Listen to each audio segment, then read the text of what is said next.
There's a truth to film that we often forget in the wake of blockbuster cinema. It's an art form at its core. Underneath all the dramatic tension and airbrushing, there's always a message to be delivered by the creatives that come up with the ridiculous premises. If you like your cinema like a backwoods ogre, then you will know that layers are best. These are the films that get better with every single watch. So put on your scuba gear and get yourself ready for a dive, as we're gonna go and dive into the movies that just keep on giving. Because I am Gareth, this is What Culture, and here are 9 movies that get better the deeper you go. Number 9, The Shining. Of course, no list like this would be complete without a nod to The Shining, one of those movies that offers countless interpretations of its source material to each and every person that watches it. Telling the story of Jack, Wendy, and their son Danny trapped in a snowbound hotel as Jack slowly loses his sanity, director Stanley Kubrick layered his movie with symbolism, intricate visuals, and an ambiguous ending, so no one really knows what's going on under the surface level narrative. This means that we've had invested fans posit everything from The Shining functioning as an allegory for the death of Native America, to being Kubrick's personal apology for the moon landing, to serving as a representation of the Minotaur from ancient legend, amongst plenty of other crazy conspiracy theories that have taken hold over the years. Whilst the truth remains that The Shining is whatever you make of it really, it is truly one of those movies that just offers up more the deeper you scratch into its mysterious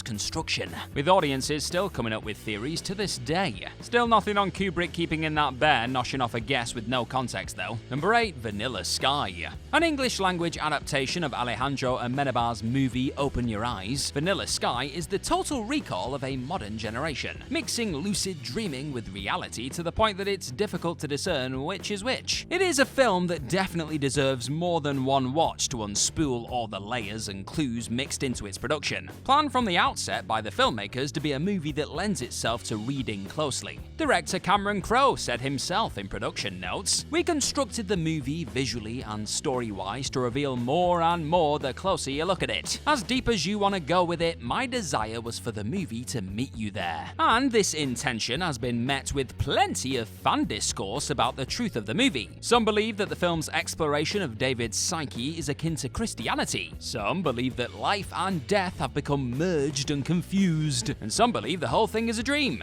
And there are clues for every option along the way. Number 7, Spirited Away. Studio Ghibli movies are the golden treasure of the animated world, offering beautifully constructed worlds and bizarre creatures alongside a whole helping of enticing, mouth-watering, delicious-looking food. Yes, it's a cartoon, but the meals are something else. And the wonderful movie Spirited Away has them in glorious abundance. When Chihiro's parents understandably get sucked into one such banquet, she must work for a supernatural park to earn their freedom, forced into labor at a bathhouse where all manner of strange beings come to visit. While Spirited Away is primarily a children's film, that doesn't stop it from really digging deep into the Japanese symbolism behind its central plot. Nonsensical creatures become representations of old legends. The world of work and womanhood as Japanese people experience is the tentpole of Chihiro's arc, and consumerism gets a good whack-in via Miyazaki's feasting commentary. It's all in there. Number 6, Signs. So, Signs, as a surface-level movie, is a perfectly fine entry into the horror genre, playing on alien abduction and home invasion tropes to excellent effect, as extraterrestrial beings come to harass a priest who has lost his faith, living with his 2 children and brother on an isolated farm. Many complain that the film's climax, in which the alien's weakness is revealed to be good old-fashioned water, is nonsensical and dumb though, undermining the idea that a superior species would come down to a planet consisting of over 70% of the stuff if they're so badly affected by it. But truthfully, they're all missing the point here, as M. Night Shyamalan's movie is as much about subtext as it is a crazy alien showdown with a baseball bat. Signs gets better the further you look into it, as a whole new narrative comes into play, one where the aliens are not actually interplanetary creatures from space, but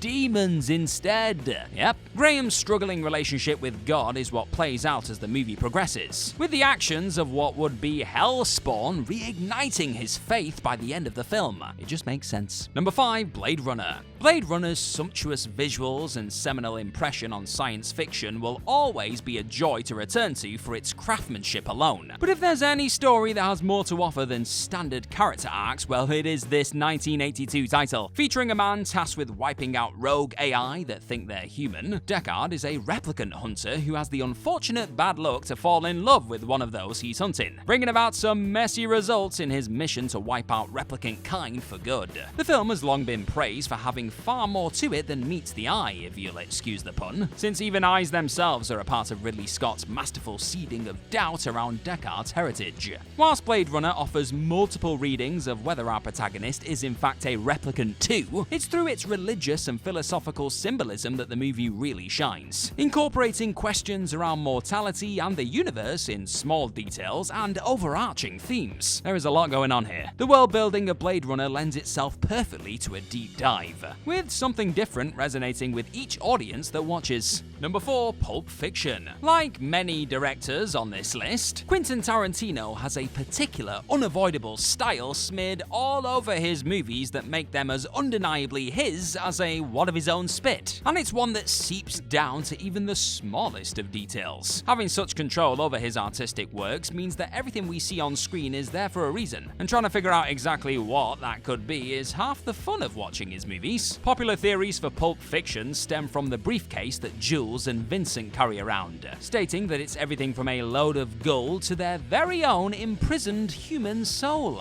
But it's in other little moments that Pulp Fiction proves itself to be more layered than your granny's old trifle recipe. That's a lot of layers. Mia Wallace revealing a meta reference to Kill Bill, the connection between bathrooms and bad luck, Tarantino's knowing nod to binaries between family-friendly dance scenes laced with drug addicts and mobsters. It is a plethora of choices that all resonate on a deeper level. Everything is connected to some random cinephile nod if you search hard enough. Number 3. Arrival. A movie that explores the nitty-gritty of both time and communication. Arrival is always going to lend itself to more than one watch, with Louise's story moving through our linear notions of existence and pulling everything we thought we understood into question by the end of the movie. Where past, present, and future intersect, Louise is left stranded, having already lived the life she knows is left in front of her. Yeah, it all sounds very complicated, but it makes perfect sense when played out on screen. Looking further into the movie only manages to reveal more nuance to every event. Carefully slotted in between Louise developing an alien language to talk to ships that have landed on Earth, and her understanding of their communication, which allows her to transcend time itself. The film revels in its departure from linearity. Symbols of circles, Ouroboros, the snail eating its tail, and the number 8 are littered throughout in reference to the lack of beginnings and endings, with set designers purposefully finding rounded buildings to shoot in as an aside too. How cool. The film is essentially ruled by circularity to reinforce its central premise, even if it isn't exactly obvious on first viewing. Number 2. Get Out. Get Out might be one of the finest horrors of our generation for its ingenious subject matter, but Jordan Peele opens eyes to much more than racism with the way he presents his terrifying story. Following Chris as he goes to spend time with his white girlfriend Rose and her family for the weekend, he uncovers the dark, deeply disturbing truth of the Armitage family, in that they steal the bodies of healthy black people and sell them to wealthy white minds to live through. Whilst this in itself is a suitably off-the-wall way of dissecting racism in modern society, Peele does not stop there, folks, taking old connotations and oppressive language and spinning it into visual allegory. The more you uncover in Get Out, the better it gets. Chris literally has to pick cotton from the confines of his chair to avoid the same fate as his peers, as well as being associated heavily with the imagery of a book,